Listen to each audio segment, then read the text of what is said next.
Hello, folks. I know it's been a hot minute since you've heard my voice, as these last couple of months have been some of the busiest I've ever seen. But now that things are beginning to slow on down a bit, my work schedule should fall back into normalcy. I hope you're making the best of these warmer months and enjoying the great outdoors as much as you can. Speaking of which, I'm gonna switch gears and talk about something I've been meaning to cover since June.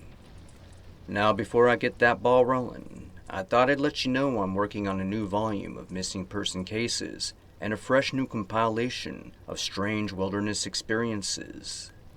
There's some really interesting and bizarre ones coming your way in due time. But for now, let's go ahead and dive right into it. In this segment, I'm going to talk about the 2024 wildfire season. This season is different for a number of reasons. First, it began much earlier than most other seasons, and as of mid-July 2024, there's a record number of wildfires plaguing the West, primarily in areas of California, Arizona, Oregon, Nevada, and even Canada. On top of this, meteorologists are reporting record-breaking temperatures and unusually high amounts of fire fuels caused by drought and downfall left over from previous winters. The 2024 wildfire season has only just begun, and I can't help but wonder where things will be by the end of it. How much damage will this season cost us? How many folks will be left displaced or homeless or worse? Well, just by combing through the news, it's not looking good. But thanks to the extraordinary efforts of firefighters and volunteers, their efforts will make a big difference. So what are the major wildfires that we need to be on the lookout for? Well, first and foremost, I want you to go ahead and take a look at the current wildfire map provided by the National Interagency Fire Center at nifc.org. As you can see, there's plenty of activity going on out there, and it's only July.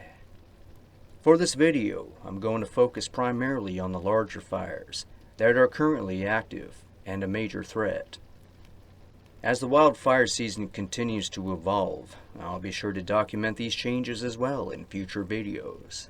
Now, this is a topic that I've been interested in for quite some time now, but never really got around to it. In fact, during my time in the Forest Service, I partook in fire reduction programs in Eastern California, such as fire fuel removal, fire prevention education, and supply runs for hotshot crews. My experience in the industry have opened my eyes to worsening wildfire conditions and preventative measures that one can take to reduce their chances of starting a wildfire. Smokey the Bear was right, folks. Only you can prevent forest fires. According to calfire.com or fire.ci.gov, there are several active incidences reported that have burned around 10,000 acres or more, including the Lake Fire in Santa Barbara County, the Sites Fire in Colusa County, the Post Fire in LA and Ventura counties, the Coral Fire in San Joaquin Valley, and the Basin and June Lightning Complex fires in Fresno. These fires are at various levels of containment, ranging from 80 to 0% contained. There are also a handful of smaller wildfires that continue to gather momentum and may grow to be as large or larger than the ones we mentioned above, such as the Shelley Fire in Siskiyou County, the North Fire in Modoc County, and the McCain Fire in San Diego. Well, the good news is that several of these fires have already been contained, such as the Arrow Fire in Calaveras County, the Thompson Fire in Butte County, and the Lost Fire in Kemp County. So far in the 2024 season, 169,000 acres have burned, destroying well over 100 buildings. But so far, there have been no reports of civilian or firefighter fatalities. Now, by the time I post this video, all of that may change. Even though it's still early in the season, could we see a repeat of the 2018 wildfire season? According to the National Interagency Coordination Center's year-end statistical roundup, more than 1.8 million acres of California was burned by wildland fires in 2018. More than 100 people were killed, and 17,000 homes and 700 businesses were destroyed, with over 8,000 wildfire incidences reported. But it was the Mendocino Complex, the Camp Fire in Paradise, the Carr Fire in Redding, and several others that made the biggest impact. Even though we're nowhere close to the reported 8,000 wildfires for 2018, we're nearing the halfway point, and it's not even August. So with higher than normal temperatures, dry weather, and an abundance of fire fuels, it's possible we'll see some parallels. Speaking of which, I wanted to share some crucial information about wildfires from the National Park Service, including their causes and preventative measures that you can take. Burning yard waste, though legal with a permit, can lead to wildfires under certain conditions, such as windy weather. Safety measures include checking with the fire departments and maintaining a safe, well-prepared burning site. Machinery, especially with internal combustion engines, can emit sparks and cause wildfires. Spark arresters help minimize this risk, but cannot prevent all equipment-related fires. Unattended campfires, discarded cigarettes, and unsupervised kids with fire-starting tools are significant human causes of wildfires.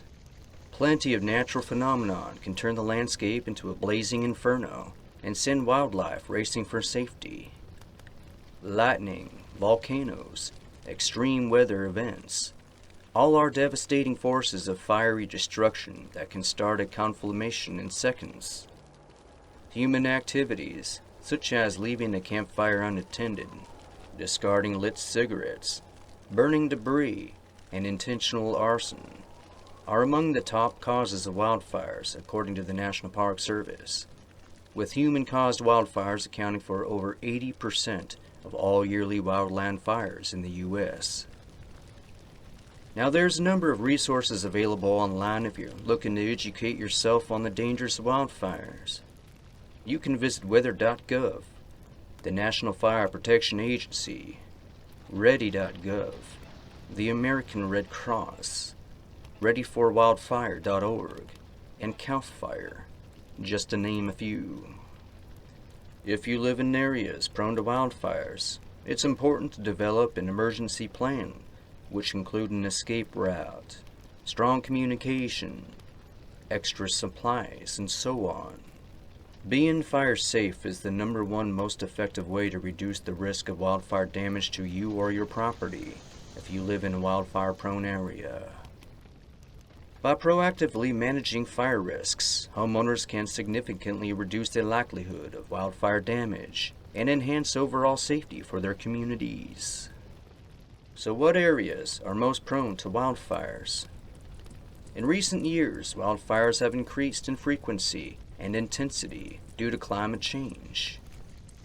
These increases allow for longer wildfire seasons and increased fire risk in fire-prone areas. Certain states in the western U.S., including California, Oregon, Washington, and parts of Arizona, Nevada, Utah, and Colorado, are particularly prone to wildfires. This is due to the arid climate and the frequent drought conditions in these areas, resulting in dry landscapes that are highly susceptible to ignition. Climate change can exacerbate these conditions by increasing temperatures, prolonging droughts, and altering precipitation patterns, creating more conducive environments for wildfires to ignite and spread. Within these states, areas located near forests, grasslands, and urban wildland. Creating a defensible space around your home and structures can slow or stop the spread of a wildfire and help protect your property. This wildfire mitigation strategy is extremely encouraged in areas prone to wildfire activities. Defensible space is a buffer zone between a building and the surrounding vegetation to reduce the risk of fire damage and improve firefighting effectiveness. The concept is divided into 3 distinct zones, each with its specific requirements and objectives. Here are the zones explained. Zone 1 extends 30 feet away from the structure. In this zone, remove all dead vegetation from hanging branches and trim trees to keep branches at a minimum of 10 feet from other trees. Any wood piles should be moved to Zone 2. Now Zone 2 covers the area up to 100 feet from the structure. Here, the focus shifts to thinning trees, spacing vegetation, and reducing ladder fuels, fires that can make their way from low-growing vegetation to taller ones. This includes pruning trees to a height of at least 6 to 10 feet from the ground, and maintaining shrubs to have a buffer zone between each plant. Zone 3 extends further into the surrounding landscape and beyond the 100-foot mark. The emphasis is on reducing the density of vegetation and maintaining landscape features. This may involve selectively thinning out trees and vegetation, as well as incorporating fire-resistant plant species into the landscape design. When choosing plants for landscaping in fire-prone areas, homeowners should prioritize species with characteristics that minimize fire risks. Plants native to the area are well adapted to the local climate and can thrive with minimal water and maintenance, while also reducing the likelihood of ignition. Selecting plants with high moisture content and low resin or sap content can significantly reduce their flammability as well. Regular maintenance is crucial for reducing fire hazards. This involves pruning dead branches, clearing dry leaves and debris, and thinning dense vegetation. Proper plant spacing and clearance around structures decrease the risk of fire reaching buildings. Also, consider creating man-made fire breaks by adding fire-resistant structures and features such as stone pathways. Now, seasonal maintenance is essential for maintaining a fire-resilient landscape and reducing the risk of fire damage to homes and properties throughout the year. Here are some recommended maintenance tasks to keep your home safe from wildfires all year round. During spring, homeowners should focus on clearing away dead vegetation, fallen leaves, and debris that may have accumulated during the winter months.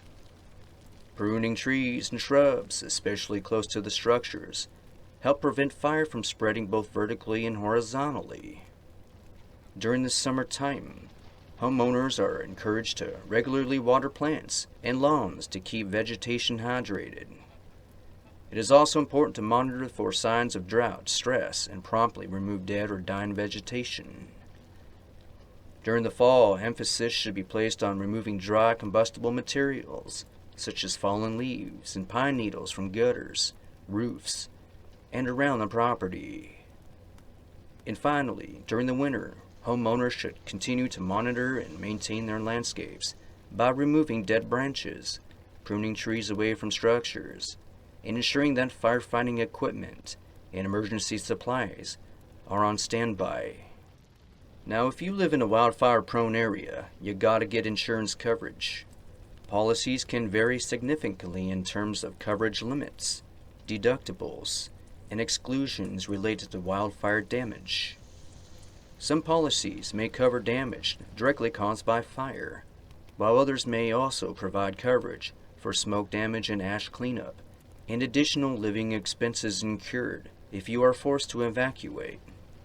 Being prepared with an evacuation plan and checklist ensures the safety of yourself, your loved ones, and your pets. Consider the needs of family members who may have special requirements, such as the elderly or individuals with disabilities, and make appropriate arrangements to ensure their safety during evacuation. Start by familiarizing yourself with local evacuation routes and emergency shelters in your area. Develop a family communication plan that includes designated meeting points and emergency contacts. Prepare an emergency kit containing essential items such as water, non-perishable food, medication, important documents, flashlights, and first aid supplies. And there you have it, folks. I hope you found this report useful and informative. Now, as the wildfire season continues to warm up, I'll be watching. And again, if you live in any of these areas, never turn your back to Mother Nature, and make sure you have that plan in place, should you ever need it. It's better to have one and not need it, than to need one and not have one. So thanks for watching, folks, and you'll hear from me soon.